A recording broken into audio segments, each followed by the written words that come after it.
So let's break this down by age group. And here's how we will typically manage infants who present with fever, given everything we've come to learn so far.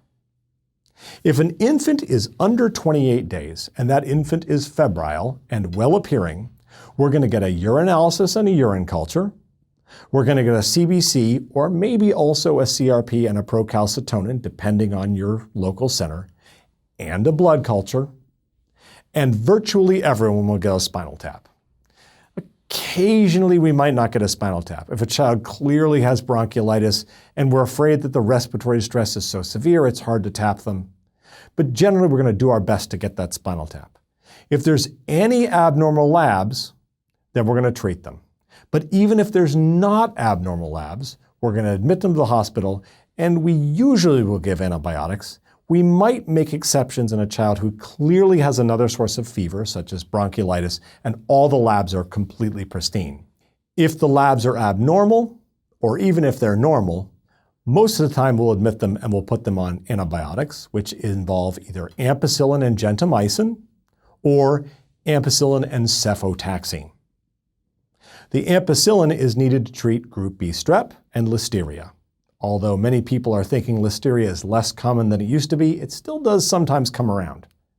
Remember, ceftriaxone is not indicated in children under 28 days of age because of concerns of kernicterus. We will now wash them on antibiotics for a 24 to 36 hour period. Gone are the days of the 48-hour rule-out. We've now really limited this to 24 or 36 hours. And if all cultures are negative, we can send them home. What about a child between 4 weeks and 8 weeks of age?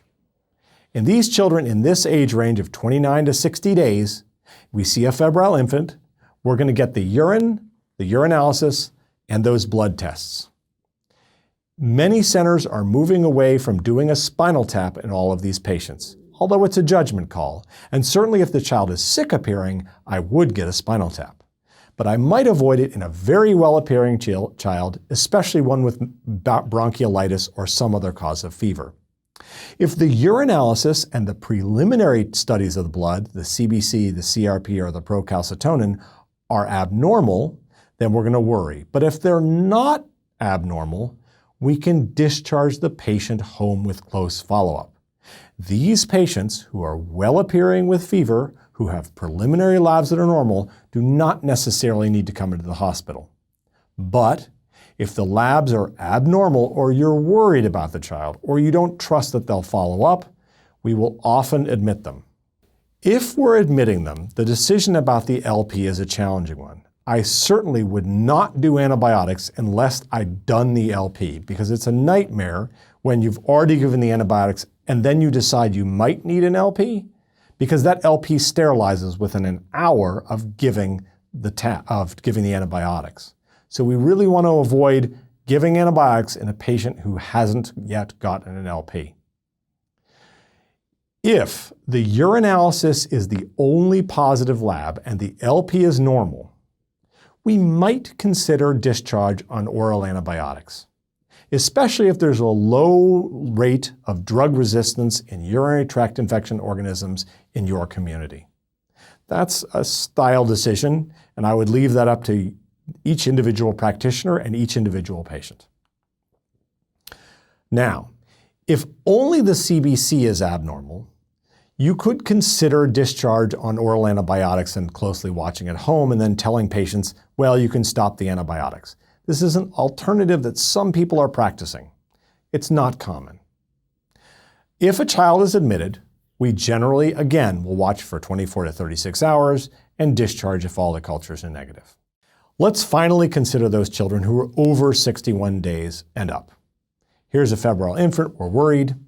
We're really outside the realm of bacteremia, and we're certainly outside the realm of meningitis.